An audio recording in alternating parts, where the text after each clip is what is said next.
বুঝতে পেরেছি উদ্দেশ্য তো এটা, কিন্তু আমাদের তো বুঝতে পারছেন প্রতিষ্ঠানের পক্ষ থেকে আপনারা এটা জানেন যে পরীক্ষার 2 দিন আগে মূলত সাজেশন দেওয়া হয়, এটা একটা স্বাভাবিক নিয়ম। তো কেউ তো দেখা গেছে এটা তো নিয়ম রক্ষা করতে হয়।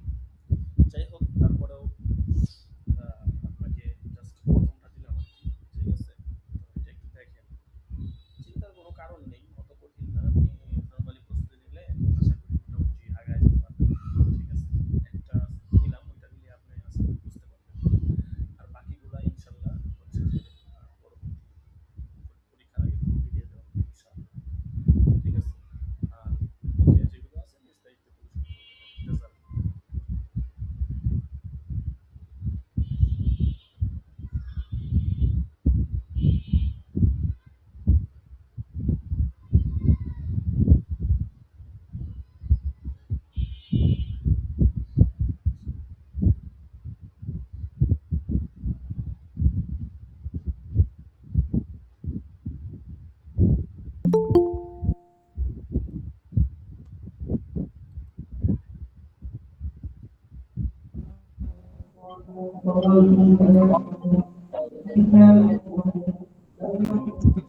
আসসালামু হলো।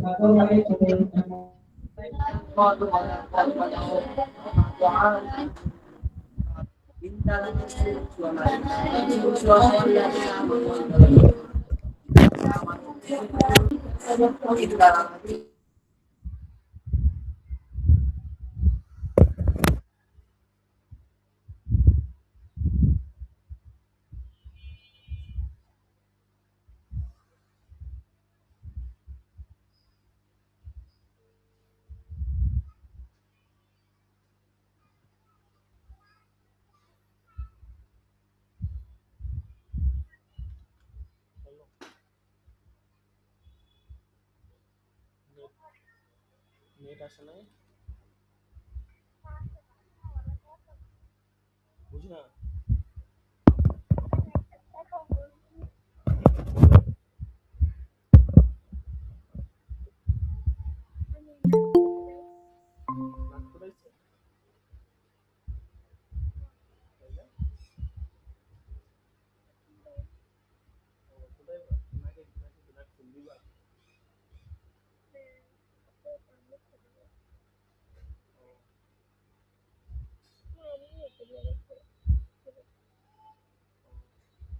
আচ্ছা ফুটাও তোমার ইচ্ছা।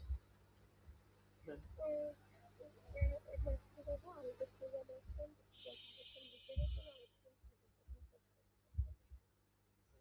আচ্ছা ফুটাও। ফুটাও, সমস্যা নেই। হইছে।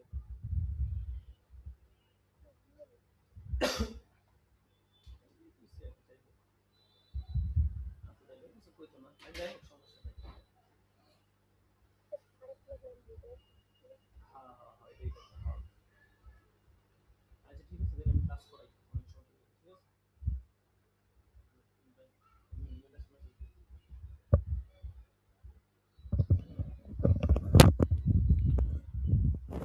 السلام عليكم ورحمة الله وبركاته. وعليكم السلام ورحمة وع- الله وبركاته. وعليكم السلام ورحمة الله وبركاته.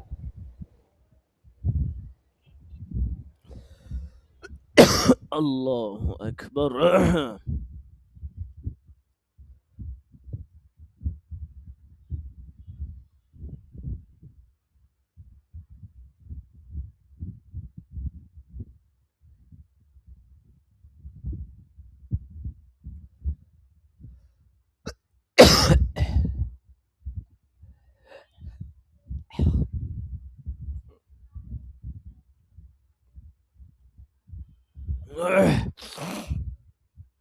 আচ্ছা দেখেন, আমাদের তাফসিরে বাইজাবি আমরা পড়তেছিলাম।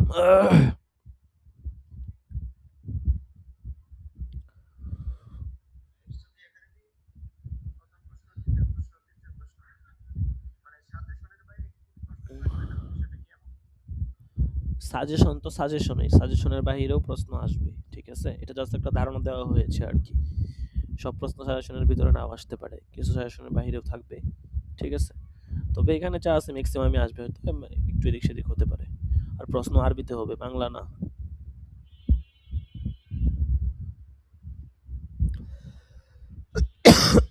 আচ্ছা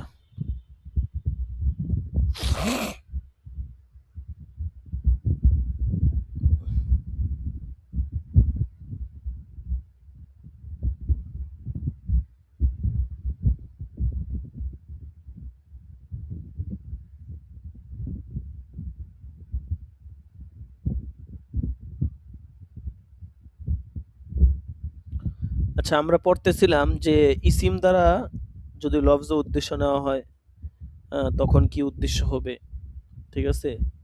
কখন কি উদ্দেশ্য নেওয়া হবে এই সম্পর্কে পড়তেছিলাম।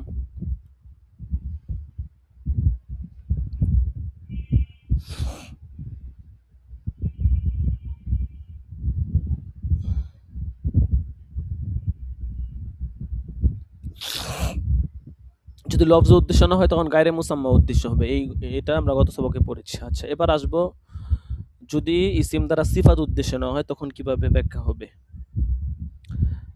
বলতেছে ওয়াইন উরিদা বিহি সিফাতু কামা হুয়া রায়ু শাইখি আবিল হাসান আল আশআরি ইনকাসামা ইনকিসামা সিফাতি ইনদাহু ইলা মা হুয়া নফসুল মুসাম্মা ওয়া ইলা মা হুয়া গায়রুহু ওয়া ইলা মা লাইসা হুয়া ওয়ালা গায়রুহু। যদি ইসিম দ্বারা সিফাত উদ্দেশ্য হয়, যেমনটা শায়েখ আবুল হাসান আশআরি রহমতুল্লাহ আলাইহির অভিমত, তাহলে তার এই মত অনুযায়ী সিফাতের মতো ইসিমটাও তখন তিন প্রকার হবে: আইনে মুসাম্মা, গায়রে মুসাম্মা এবং হচ্ছে লা আইন ওয়ালা গায়র। এই তিন প্রকার, একটা আইনে মুসাম্মা হবে, একটা হচ্ছে গায়রে মুসাম্মা, একটা হচ্ছে লা আইন ওয়ালা গায়র।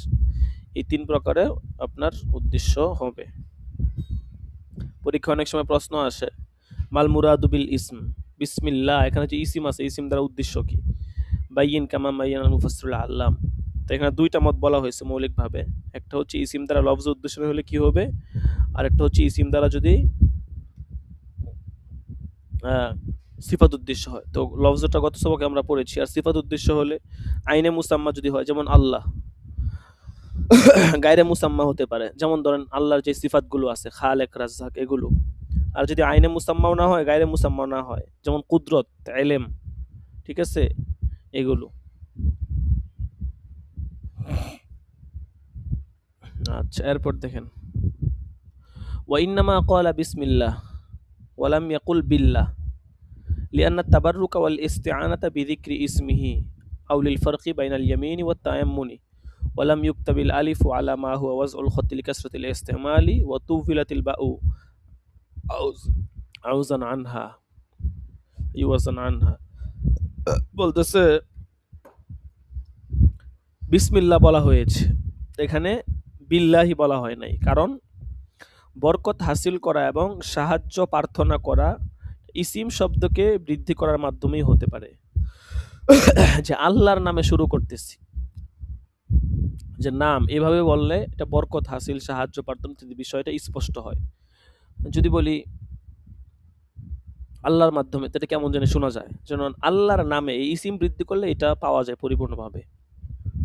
অথবা বিসমিল্লাহ বলা হয়েছে এই কারণে এখানে বাটা হচ্ছে বায়া কসমিয়া এবং বায়া তাইমানিয়া, এর মধ্যে পার্থক্য করা যায়। তায়াম্মুম এটা শপথ করার বা আর কি।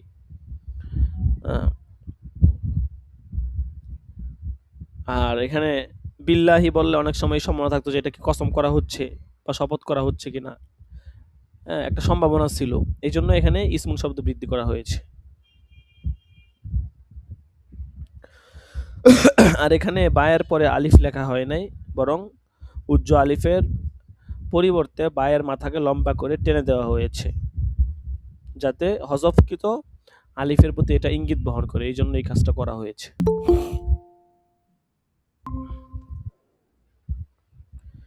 এরপর দেখেন ওয়াল্লাহু, এখন আল্লাহ শব্দের তাহকিক বলবে।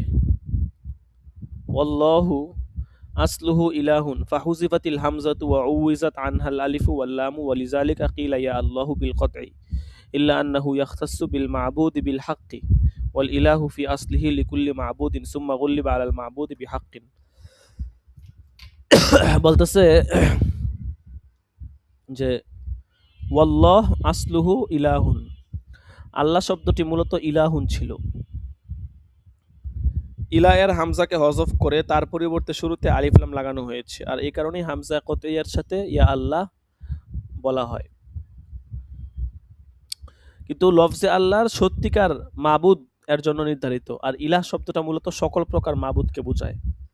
আল্লাহ বলতে যিনি প্রকৃত মাবুদ তাকে বোঝানো হয়, আর ইলাহ বলতে প্রকৃত মাবুদ ছাড়াও অন্যান্য মিথ্যা যত কাল্পনিক মাবুদ আছে সেগুলোর ক্ষেত্রেও কিন্তু ইলাহটা প্রয়োগ হয়।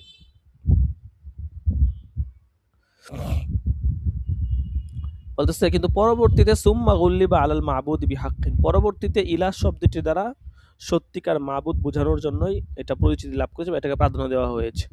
শুরুর দিকে এমন ছিল ব্যবহার, কিন্তু পরবর্তীতে ইলাহ শব্দ দ্বারাই সত্যিকার মাবুদ বোঝানো হয়।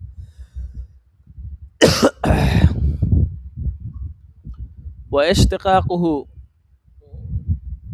মিন আলিহা ইলাহাতান ওয়া উলুহাতান ওয়া উলুহিয়াতান বিমানা আবাদা ওয়া মিনহু তাআল্লাহা ওয়াস্তাআল্লাহা ওয়া কিলা মিন আলিহা ইযা তাহাইয়ারা ইযিল উকুলু তাতাহাইয়ারু ফি মারিফাতিহি আও মিন আলিহিতু ইলা ফুলানিন আই সাকানতু ইলাইহি লিআন্নাল কুলুবা তাতমাইন্নু বিযিকরিহি। আচ্ছা, বলতেছে আল্লাহ শব্দ এটা মুশতাক হয়েছে আলিহা ইলাহাতান উলুহাতান উলুহিয়াতান থেকে, বেমানা আবাদা অর্থ হচ্ছে ইবাদত করা, আর সেটা থেকে তা আল্লাহা ওয়াস্তাআল্লাহা এটা এসেছে। কেউ কেউ বলেন যে আল্লাহ শব্দ এটা মুশতাক হয়েছে আলিহা থেকে, যার অর্থ হচ্ছে অস্থির হওয়া, কারণ সকল বিবেক আল্লাহ তাআলার পরিচয় জানতে গিয়ে অস্থির হয়ে গিয়েছে। অথবা এটা আলিহতু ইলা ফুলানিন থেকে নির্গত হয়েছে, যেটার অর্থ হচ্ছে প্রশান্তি লাভ করা, কারণ আল্লাহ তাআলার জিকির করে অন্তরসমূহ প্রশান্তি লাভ করে এবং আত্মাসমূহ তার পরিচয় পেয়ে স্থির হয়। অথবা এটা মুশতাক হয়েছে আউমিন আলিহা আল ফাসিলু ইদা ওয়ালা বি উম্মিহি ইজিল ইবাদু মাউলুউনা বিতাদাররুই ইলাইহি ফি শাদাইদি আও মিন ওয়ালাহা। আচ্ছা, অনেকগুলো মুশতাক বলতেছে। অথবা এটা আলিহা থেকে মুশতাক হয়েছে, অর্থ হচ্ছে আপতিত বিপদে বিচলিত হওয়া এবং অন্যের থেকে আশ্রয় দেওয়া, কারণ আশ্রয় প্রার্থনাকারী তার কাছে বিচলিত হয়ে আসে এবং সে বাস্তবিকভাবেই আল্লাহ তাআলার কাছে আশ্রয় চায়, আল্লাহ তাআলা তাকে আশ্রয় দেয়। অথবা তার দাঁড়ানো যে তাকে আশ্রয় দেন, অথবা এটা আলিহাল ফাসিল থেকে মুস্তাক হয়েছে, যেটা হচ্ছে উষ্টির বাচ্চা তার মায়ের কাছে আশ্রয় চাওয়া। কারণ বান্দা যখন কঠিন বিপদের সম্মুখীন হয় তার কাছে কাকুতি মিনতি করে আশ্রয় চায়, ঠিক আছে, তো এই অর্থে তখন এটা থেকে মুস্তাক হয়েছে। অথবা এটা বলতেছে আউমিন ওয়ালিহা ইজা তাহাইয়ার ওয়া তাখাব্বাতা আকলুহু ওয়া কানা আসলুহু বিলাহুন, অথবা এটা ওয়ালিহা থেকে মুস্তাক হয়েছে, অর্থ হচ্ছে পেরেশান হওয়া বা কিং কর্তব্য বিমূঢ় হয়ে যাওয়া। অনেকগুলো আপনার ইস্তেকার কথা বলছে, প্রায় 60টার কথা এখানে বলছে। পরীক্ষা অনেক সময় আসে লফজে আল্লাহর ইস্তেকাক সম্পর্কে কি অভিমত আছে বিস্তারিত বর্ণনা করুন, তো অনেকগুলো দিতে হবে। এখন বলবে যেটা মূলত কি ছিল, যে ইলাহ এটার আসল হবে উইলাহুন, যদি ওয়ালিহা থেকে ধরা হয় আর কি। ওয়াওয়ের নিচে কাসরা পড়াটা কঠিন হওয়ার কারণে ওয়াওকে হামজা দ্বারা পরিবর্তন করা হয়েছে, যেমন নাকি বুজুহুন এর মধ্যে ওয়াওয়ের মধ্যে পেশ পড়াটা কঠিন মনে করা হয়, সুতরাং ইলাহুন বলা হয়, যেমন নাকি ইয়াউন বা ইশাহুন বলা হয়। তবে এই মতটা প্রত্যাখ্যান করা হয় এই দলিল দিয়ে যে ইলাহুন এর বহুবচন হচ্ছে আউলিহাতুন, এটা না হয়ে আলিহাতুন হয়ে থাকে। তো এই দৃষ্টিকোণ থেকে যেহেতু ইলাহুনের বহুবচন আলিহাতুন হয়ে থাকে, এই জন্য এই মত থেকে অনেক প্রত্যাখ্যান করেছেন। আবার কেউ কেউ বলেন লফজে আল্লাহর মূল ছিল লাহুন, তো বলেছে ইলাহুন থেকে উইলাহুন ছিল। আবার কেউ বলতেছেন যে না, এটা মূলত ছিল আল্লাহ, এটা মূলত ছিল লাহুন ছিল। আর এটা লাহা ইয়ালিহু লাইহান ওয়ালাহান এটা থেকে মুস্তাক হয়েছে।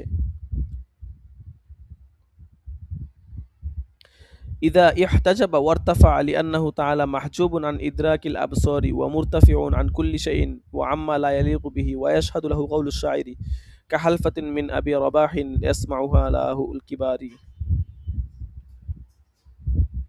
যে আল্লাহ তাআলা তার দৃষ্টির দর্শন হতে, এটা অর্থ হচ্ছে যে গোপন থাকা বা উঁচু হওয়া, কারণ আল্লাহ তাআলা তার দৃষ্টির দর্শন হতে গোপন এবং সকল জিনিস হতে তিনি ঊর্ধ্বে এবং অসমীচীন বস্তু হতে তিনি উচ্চে।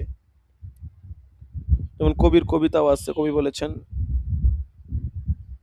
কাহালফাতিন মিন আবি রাবাহিন ইয়াসমাউহা লাহুল কিবারু।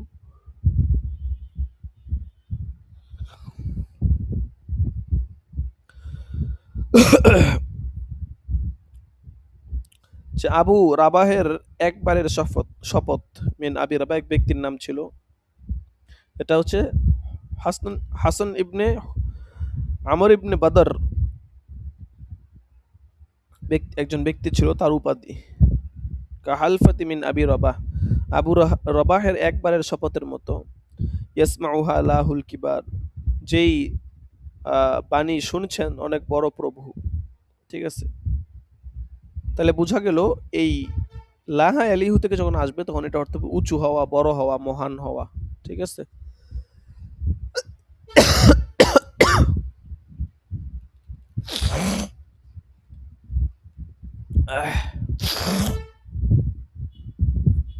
এরপর দেখেন ওয়াকিলা আলামুন লিযাতিহিল মাখসুসাতি লিআন্নাহু ইউসুফু ওয়ালা ইউসুফু বিহি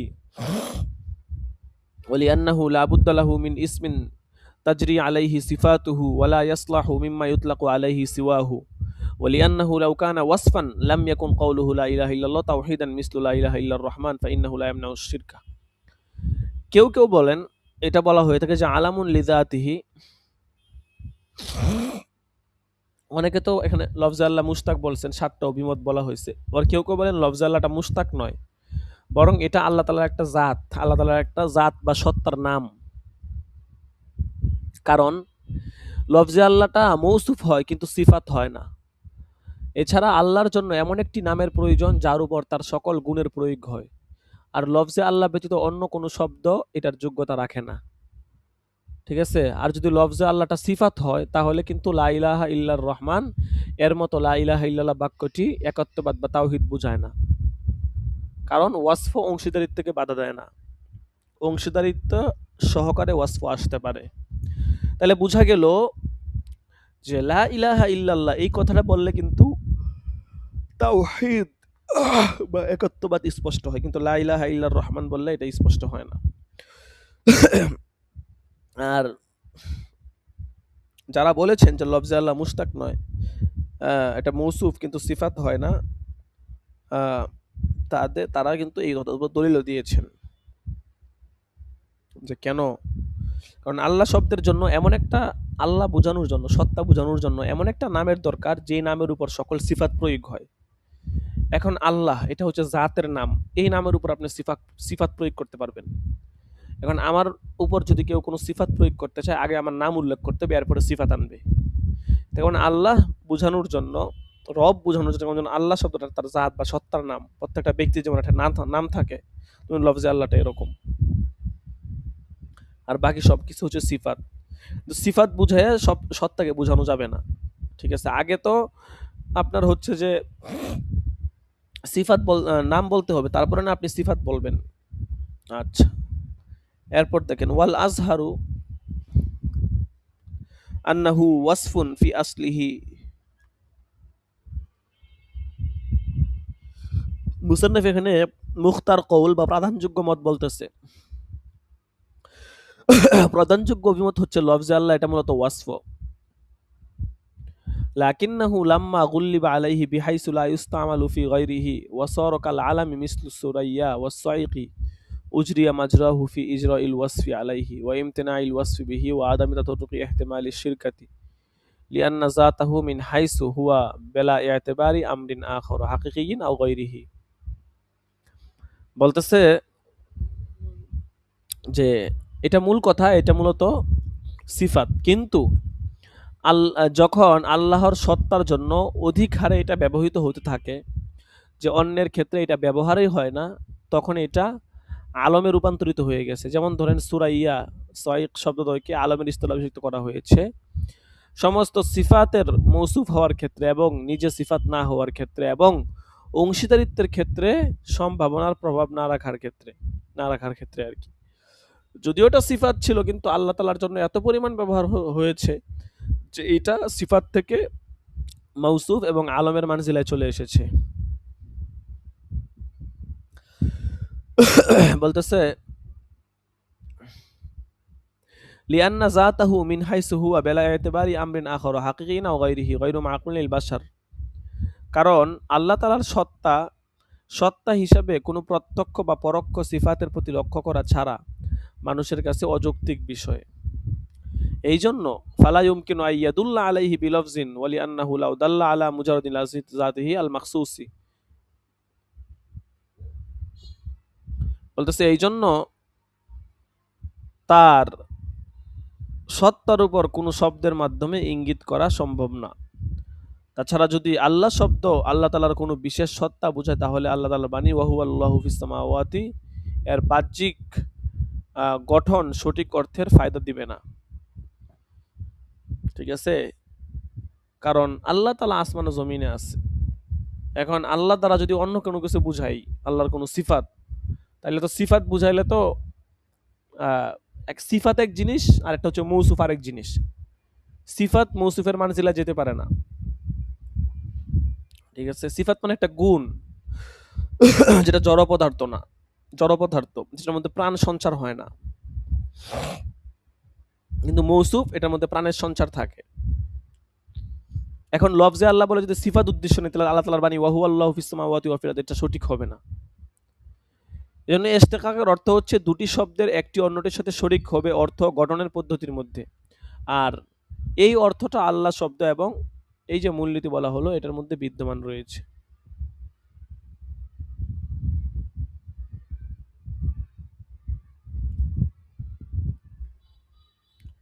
আচ্ছা, ওয়াকিলা আসলুহু লাহান। কেউ কেউ বলে লফজে আল্লাহ এটা মূলত লাহান ছিল, যেটা বিসিরিয়ানিয়াতি, সুরিয়ানি ভাষার শব্দ। ফাউরিবা বিহসফিল আলিফিল আখিরতি ওয়া ইদখালিল লামি আলাইহি। তারপর শেষের আলিফকে হযফ করে শুরুতে আলিফ লাম দাখিল করে এটাকে আরবি বানিয়ে দেওয়া হয়েছে। অনেকেই মত দিয়েছেন।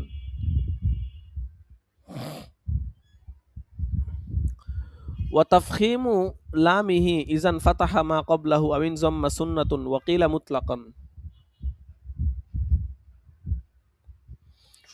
বলতেছে আল্লাহ শব্দের লামকে মোটা করে পড়া এটা কারিগণের একটা স্বাভাবিক নিয়ম। ইদান ফাতাহা মা ক্বাবলাহু আও ইনজাম্মা সুন্নাতুন, যখন তার পূর্বে মাফতু বা মাজমুম হবে। ওয়াকিলা, এটাও বলা হয়ে থাকে যে মুতলাকুন, সর্বাবস্থায় মোটা করে পড়তে হবে। ওয়াহাসফু আলিফিহি লাহনুন তুফসিদু বিহি সলাতু, আল্লাহ শব্দের যে শুরুতে যে আলিফটা আছে, আলিফকে হযফ করে পড়লে তখন এর দ্বারা নামাজ বাতিল হয়ে যাবে। লাহ কইলে তো কি অর্থ হইল এটা? ওয়ালা নাকুদু বিহি সরিহুল ইয়ামিন, এবং শপথও কার্যকর হবে না। যদি বলি লার নামে শপথ করছি, লাহ কি আবার আল্লাহ, আল্লাহ স্পষ্ট করে বলতে হবে, লাহ বলা যাবে না। ওয়াকদ জা আলি জরুরতি শেরি আলা লা বারাকাল্লাহু ফি সুহাইলিন ইজমাল্লাহু বারাকা ফির রিজালি, তবে কবিতার মধ্যে প্রয়োজনের তাগিদে এখানে আলিফটাকে হযফ করা হয়েছে। যেমন আলা লা বারাকাল্লাহু ফি সুহাইলিন, বারাকাল্লাহ, এখানে বারাকা আল্লাহ বলা হয় নাই, বলা হয়েছে বারাকাল্লাহ। ইজমাল্লাহু বারাকা, ইজমাল্লাহু এখানেও আল্লাহ বলা হয় নাই। ফির রিজাল, তাহলে এটা প্রয়োজনের কারণে কবিতার মধ্যে এরকম হতে পারে, কিন্তু নামাজের মধ্যে উচ্চারণ করতে হবে। যেখানে মিলায় পড়ে সেখানে মিলায় পড়বে, কিন্তু যেখানে উচ্চারণ করে সেখানে অবশ্যই উচ্চারণ করতে হবে।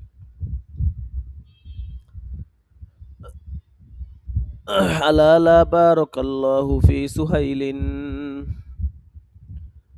কবি বলেন, কবির এটা কামনা বাসনা, আল্লাহ তাআলা সুহাইল নামক ব্যক্তিকে রহম না করুক। ইজমাল্লাহু বারাকা ফির রিজালি, যখন তিনি অন্যান্য ব্যক্তিদের রহম করেন।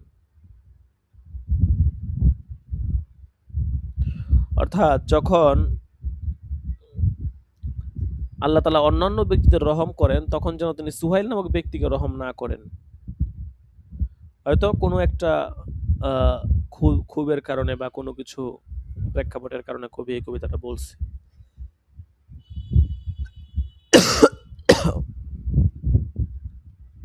তো লফজে আল্লাহর মোটামুটি তাহকিক চলে গেল। এবার আসি আর রহমানুর রহিম।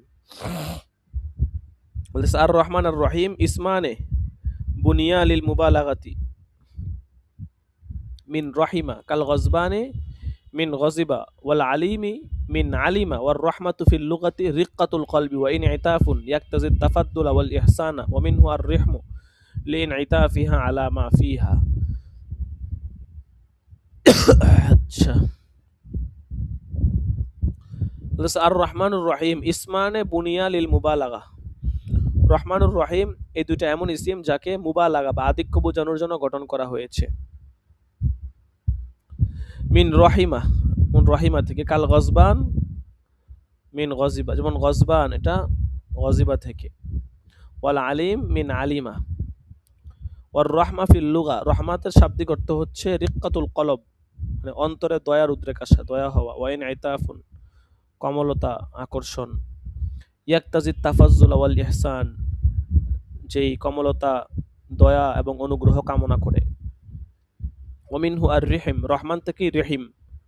কেন রিহিম বলা হয়? মহিলার জরায়ুকে বলা হয় রিহিম, কারণ জরায়ু লিইনইতা ফিহা আলা মা ফিহা, জরায়ুর মধ্যস্থ যে জিনিস আছে এই জিনিসের প্রতি সে কমল হয়ে থাকে। ঠিক আছে, জরায়ুতে বাচ্চা থাকে, তো এই জিনিসটা বাচ্চার খেয়াল রাখার জন্য সবসময় কমল থাকে, যেন কোনোভাবে আঘাত না পায়। ঠিক আছে, এই জন্য বলা হয় রেহিম, মানে যেটা হচ্ছে দয়ালু বা স্নেহশীল। ওয়া আসমাউল্লাহি তাআলা ইন্নামা তুখযু বিইতিবারিল গায়াতি আল্লাতী হিয়া আফআলুন দুনাল মাবাদি আল্লাতী তাকুনু ইনফিআলাতুন।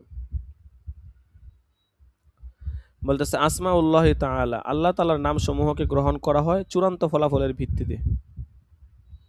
আল্লাতী হিয়া আফআলুন, যেটা আফআল বা প্রভাব বিস্তার কার্যের অন্তর্ভুক্ত হবে। দুনাল মাবাদি আল্লাতী তাকুনু ইনফিআলাতুন, নামের উদ্ভাবন বা মৌলিকত্বের ভিত্তিতে নয়, যেটা ইনফিআল বা প্রভাব গ্রহণের অন্তর্ভুক্ত।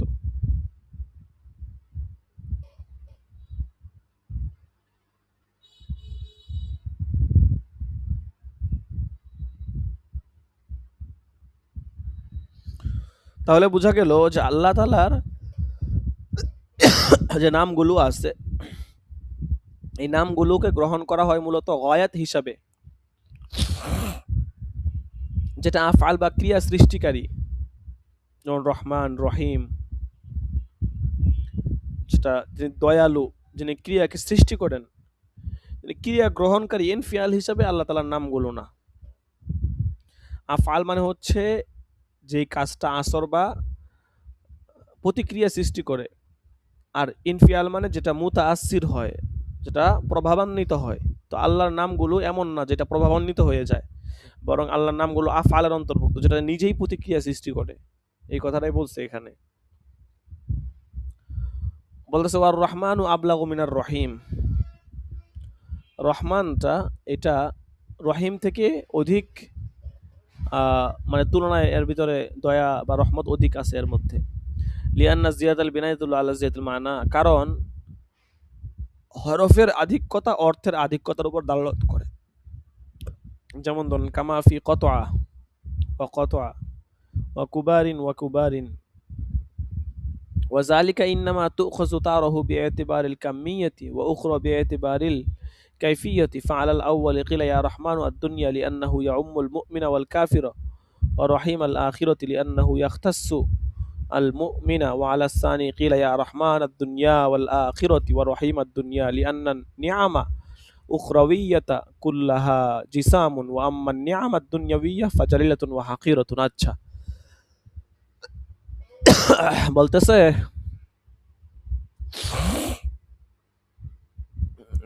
যে রহমান শব্দটি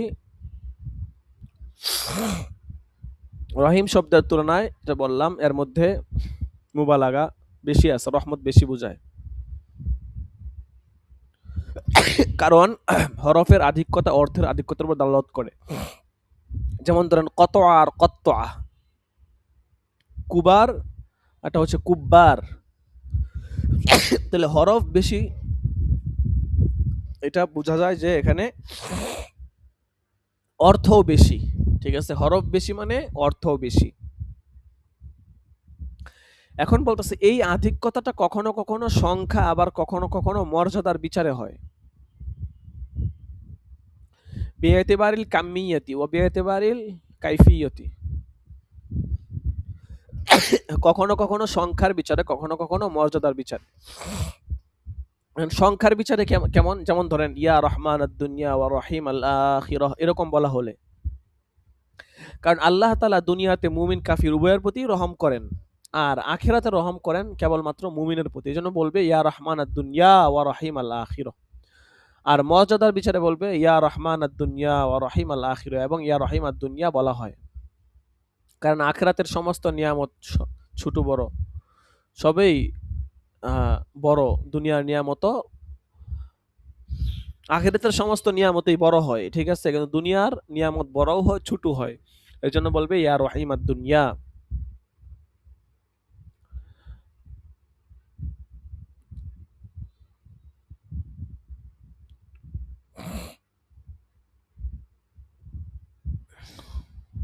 পরীক্ষায় আসে যে রহমান আর রহিমের মধ্যে পার্থক্য কি, ঠিক আছে, তখন এইগুলো বলতে হবে যে রহমান রহিম উভয়টাই মুবালাগা বোঝায়, কিন্তু রহমানের মধ্যে মুবালাগাটা বেশি, রহিমের মধ্যে কম।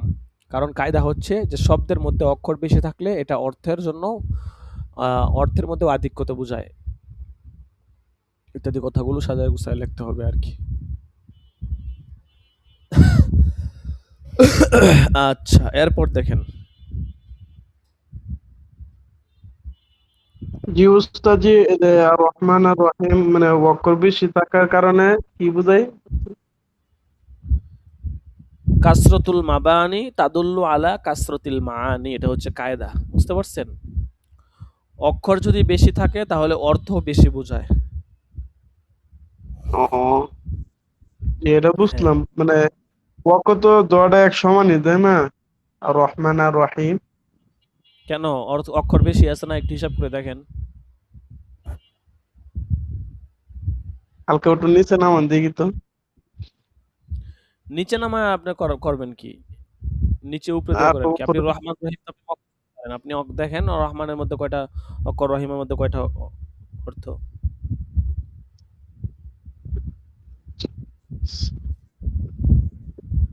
ঠিক আছে। বুঝছেন? জি। রহমানের মধ্যে র, হা, মিম, আলিফ, নুন ৫ টা। আর রহিমের মধ্যে ৪ টা। ঠিক আছে? তো রহমানের মধ্যে বেশি হইল না?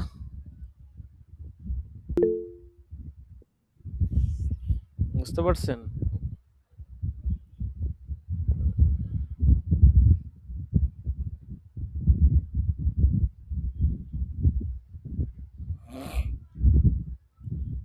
আচ্ছা।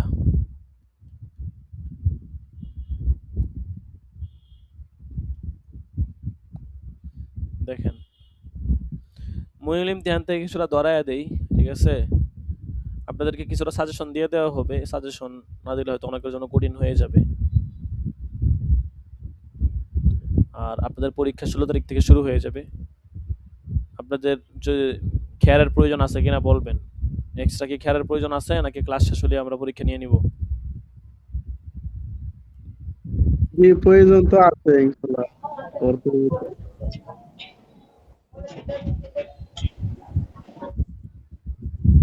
খেয়াল দিলে ভালো হয়।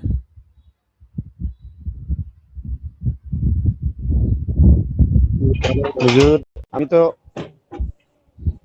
আমি তো নতুন, তাই আমার যে বিগত যে ক্লাসগুলো মিস হয়েছিল ওইগুলো তো আমি আয়ত্তে আনতে হবো।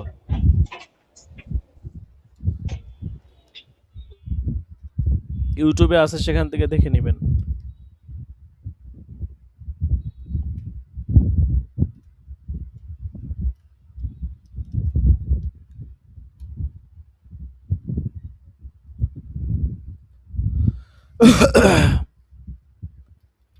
আচ্ছা। মইনুল ইমতিহান থাকলে মইনুল ইমতিহান বের করেন। মইনুল ইমতিহানের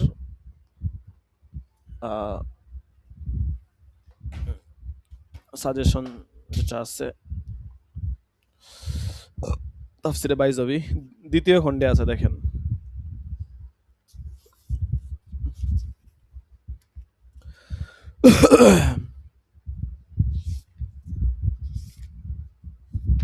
শুরুতেই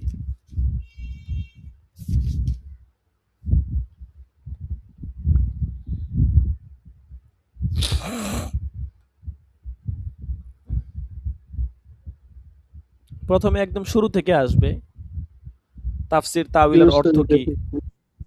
২০২৬ সাল দেখেন। শাক্কিলিন নসা ওয়া তারজিম, নসের তরজমা তাশকিল। তারপরে বলতেছে মা মানা তাফসির ওয়া তাউইল ওয়া মাল ফারকু বাইনাহুমা ওয়া মাল মুরাদু বিত তাফসির বির রাই ওয়া মা হুকমুহু। তাফসির তাউইলের অর্থ কি, তাফসির তাউইলের মাঝে পার্থক্য কি, এবং তাফসির বির রয় দ্বারা হুকুম কি, উদ্দেশ্য কি এবং এর হুকুম কি। তাফসির শব্দটা এটা বাবে তাফিলের মাজদার। এটা ওয়াহেদ, এর জমা হচ্ছে তাফাসির। কারো কারো মতে আত তাফসির মুশতাক্কুন মিনাল ফাসরি, অর্থাৎ তাফসিরটা এটা ফাসরুন থেকে নির্গত। আবার কারো কারো মতে মুশতাক্কুন মিন তাফসিরা, তাফসিরা মাজদার থেকে।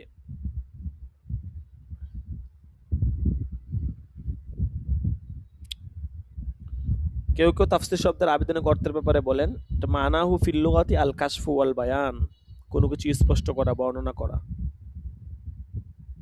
মুজামুল ওয়াসিতে বলা হয়েছে মানাহু ফিল লুগাতি আশ-শারহু ওয়াল বায়ান। কারো কারো মতে আত তাফসির মানে আল ইজাহ, ব্যাখ্যা করা।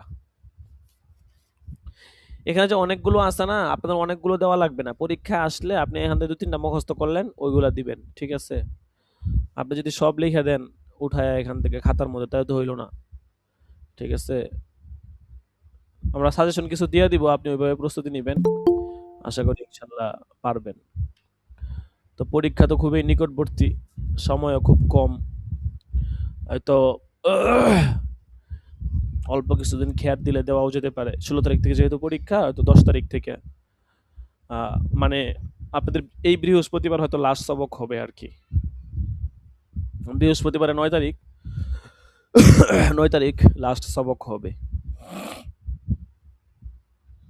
তো ওইভাবে পরীক্ষার জন্য প্রস্তুতি নেন। ঠিক আছে? আর ২টা ক্লাস হবে। এই 2টা ক্লাসে শুধু সাজেশন টেক্সট ধরায় দিব। আপনাদের প্রশ্ন মোটামুটি হয়ে গেছে, কিছু বাকি আছে। আচ্ছা, এরপরে তাফসিরের পারিভাষিক অর্থ এখানে অনেকগুলো আছে। আপনি বাংলাও লিখতে পারেন, আরবিও লিখতে পারেন, কোনো সমস্যা না, আপনার ইচ্ছা।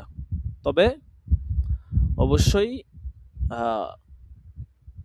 বাংলা লেখলে আরবি লেখার প্রয়োজন নাই, আরবি লেখলে বাংলা লেখার প্রয়োজন, দুটো একটা লেখলেই চলবে। তবে একাধিক লেখার প্রয়োজন নাই। শিখবেন, মুখস্থ করবেন, 1-2টা শিখলেই চলবে। তাউইলের সংজ্ঞা শিখবেন, এখানে অনেকগুলো অর্থ আছে, আপনি 2-3টা শিখলেই চলবে। এরপরে তাউইলের পারিভাষিক সংজ্ঞা এখানে প্রায় 5টা-6টা দিছে। এখান থেকে আপনি যেটা আপনার কাছে সহজ মনে হয় আপনি ওইটা শিখবেন। তাফসির এবং তাউইলের মাঝে পার্থক্য কি?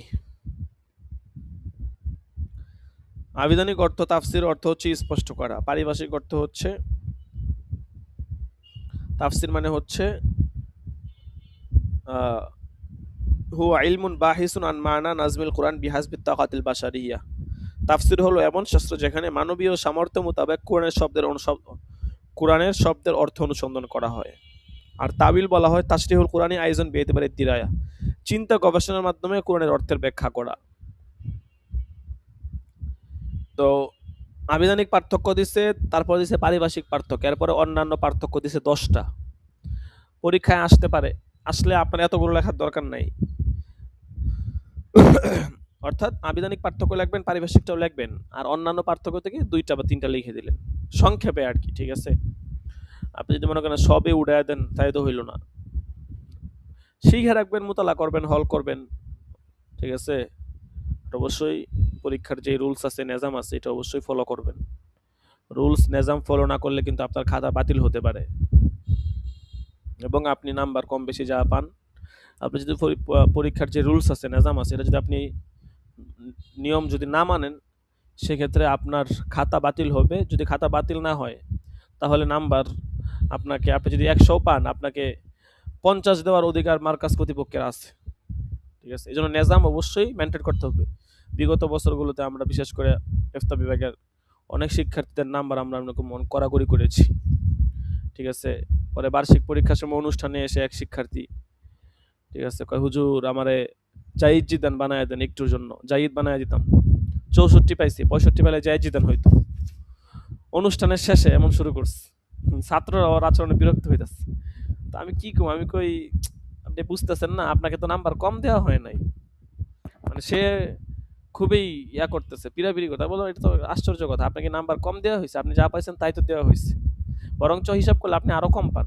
আপনি জাহিদ হইছেন, এখন জাহিদ জিদানের জন্য এরকম টানা করতেছেন কেন?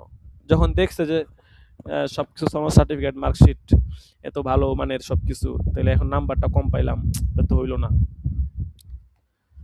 তা আপনি পড়ালেখা করেন না সারা বছর, বাউতাবাজি করছেন, ক্লাস করেন না ঠিক মতো, সাজেশন দিলে সেগুলো পড়েন না, কোন রকম নাম কাস্তে পরীক্ষা দিচ্ছেন, লেখেন না ঠিক মতো, তাহলে আপনাকে মুমতাজ হইবেন নাকি?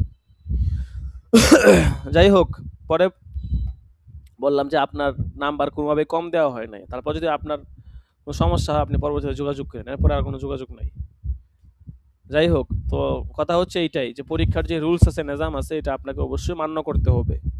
নির্দিষ্ট সময়ের মধ্যে পরীক্ষা দিয়ে আপনাকে খাতা জমা দিয়ে দিতে হবে। আপনি খাতা জমা না দিলে অথবা কোনো নিজামের বরখেলাফ কাজ করলে আপনার খাতা বাতিল হবে। আর যদি খাতা বাতিল না হয়, আপনাকে নাম্বার দেওয়া হয়, তাহলে ওই নাম্বারের উপর আপনি কোনো চুচেরা করতে পারবেন না, যা দেওয়া হবে তাই মেনে নিতে হবে। আচ্ছা, এই জন্য আপনাকে হল করতে হবে।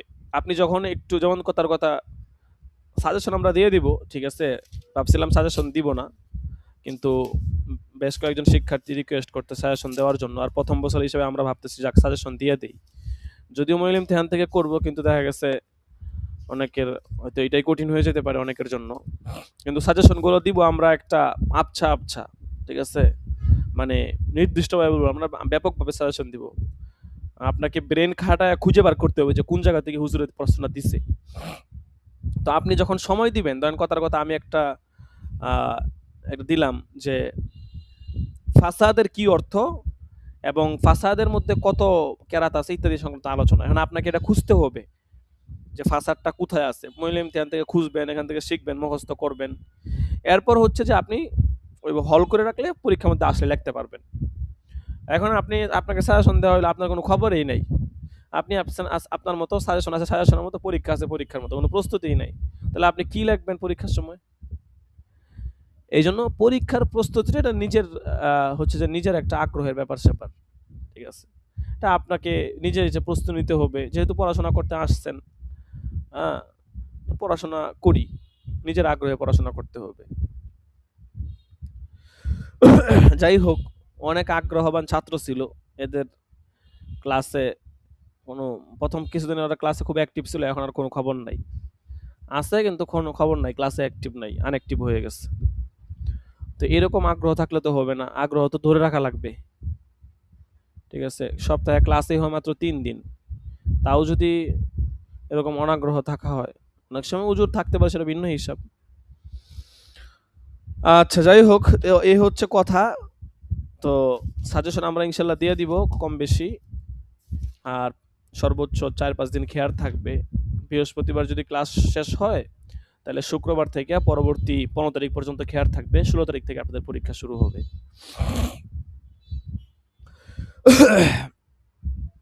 তো এই জন্য ওইভাবে সকলে পরীক্ষার জন্য প্রস্তুতি নেন। ঠিক আছে? মাসলা হল করে রাখবেন। কোথাও না বুঝলে জিজ্ঞাসা করবেন।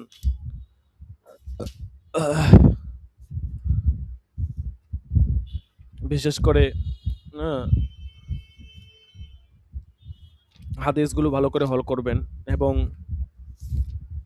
এখানে তাহরিকে দারুল উলুম দেওবন্দ যেটা আছে, মুহাম্মদ বিন কাসিমের ভারত অভিযানের বিবরণ দাও।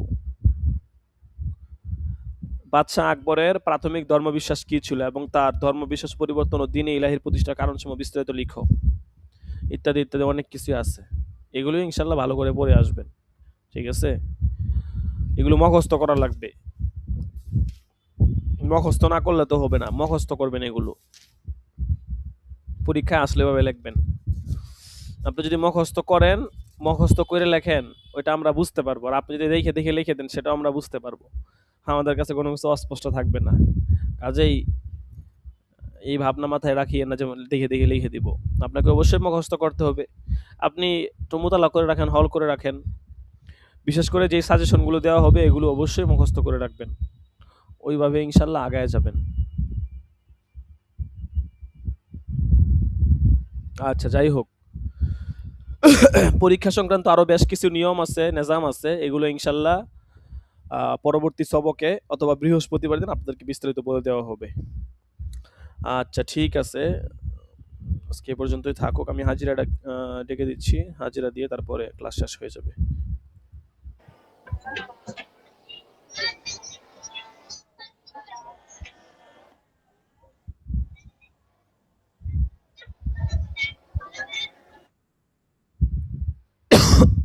আল্লাহু আকবার।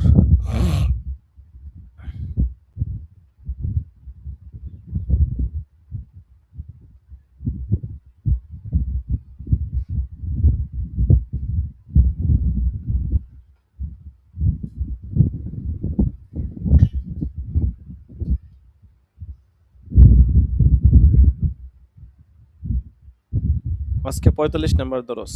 মেহেদী হাসান, লাব্বাইক, মুহিবুল্লাহ,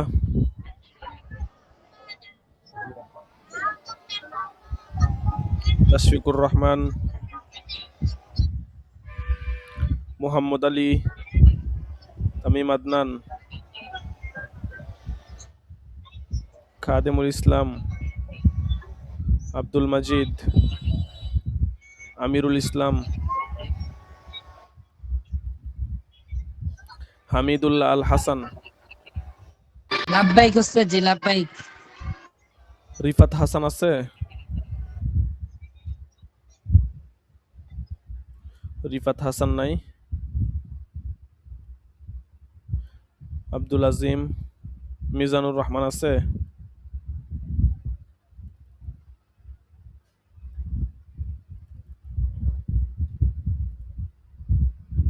আচ্ছা, এরপরে কে? সুমাইয়া আছে? আসিয়া নাই। আচ্ছা, যাই হোক, তাহলে আজকে এই পর্যন্তই থাকুক। ঠিক আছে? পরীক্ষার জন্য সকলেই প্রস্তুতি নেন। আর পরীক্ষা শুরুর আগে ইনশাল্লাহ আগামী সবকে বা পরবর্তী সবকে নিয়ম নেজাম বিস্তারিত নিয়মকানুন ইনশাল্লাহ বলে দেওয়া হবে। সকলেই ভালো থাকবেন, সুস্থ থাকবেন। সকলের সুস্বাস্থ্য কামনা করে আজকের মতো এখানেই বিদায় নিচ্ছি। আল্লাহ হাফেজ। আসসালামু আলাইকুম ওয়া রাহমাতুল্লাহি ওয়া বারাকাতুহু। ওয়ালাইকুম আসসালাম ওয়া রাহমাতুল্লাহি ওয়া বারাকাতুহু।